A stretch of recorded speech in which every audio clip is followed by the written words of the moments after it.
Bonjour Bernard. Bonjour. J'espère que vous allez bien.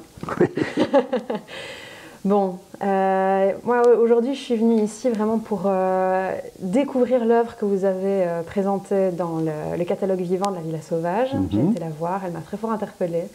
Et donc j'aimerais bien que vous m'expliquiez un petit peu de quoi il s'agit. Eh bien, si la photo vous a interpellé, c'est le but. Moi, je fais de la photo en amateur et j'insiste là-dessus depuis longtemps. Et ici, c'est une interprétation d'une œuvre d'Anne de Sturler, au départ. C'est la recherche de la frontière entre le figuratif et l'abstrait. Ouais. Et c'est ce qui me plaisait dans l'œuvre d'Anne, c'est que c'est une peinture abstraite, on est d'accord, ouais. Mais il y a des éléments concrets. Elle a utilisé du fil. Oui. Alors moi je viens avec une photo d'une cascade prise à vitesse très élevée, ce qui fait qu'on voit toutes les gouttelettes, et je la superpose à l'œuvre d'Anne pour arriver à ceci. D'accord. Donc il s'agit d'une photo retravaillée par photomontage en fait. Oui. C'est une superposition par Photoshop sans faire de publicité. Mais alors, l'idée de départ, c'est de savoir ce qui est abstrait et ce qui est figuratif, parce que une cascade qu'on voit à l'œil nu, on ne verra jamais ça. C'est ça. Même en prenant des photos non techniquement truquées sur le plan de la vitesse de prise. Ceci est une photo prise d'une mine à ciel ouvert en Allemagne, pas très loin d'ici d'ailleurs, entre Aix et München-Gladbach.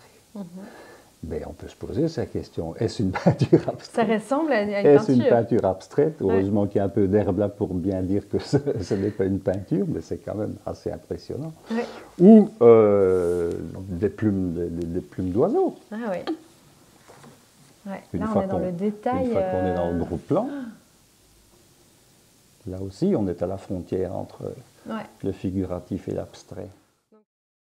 Moi, ça m'amuse de faire ça. Oui, donc c'est là le principe de base. Vous aviez déjà une photo d'une voiture que vous avez rajoutée sur une photo de paysage que j'ai arrangée en enlevant les roues et puis avec un peu d'ombre pour qu'elle ait vraiment l'air de flotter dans l'air. Pour illustrer ce que j'expliquais avec la cascade et pour un peu s'amuser, nous allons essayer de photographier une goutte de lait qui tombe dans la tasse.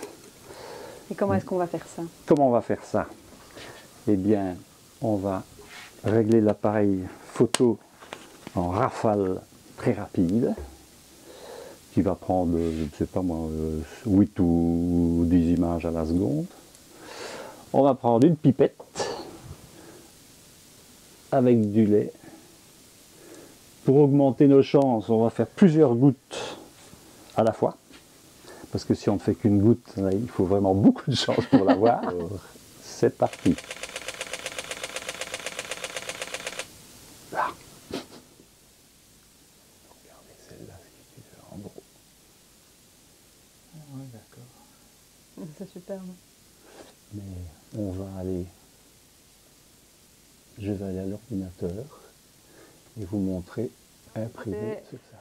Ceci, le résultat de l'exercice qu'on vient de faire en bas. Exactement. Et donc... toutes les photos prises en rafale, il y en a évidemment beaucoup où on ne voit pas la goutte qui tombe dans la tasse. Oui. Et il y en a une de temps en temps qui donne un bon résultat comme ces deux-là, oui, la goutte ou bien la couronne. Oui, là on est vraiment dans l'instant oui. le plus précis possible, quoi.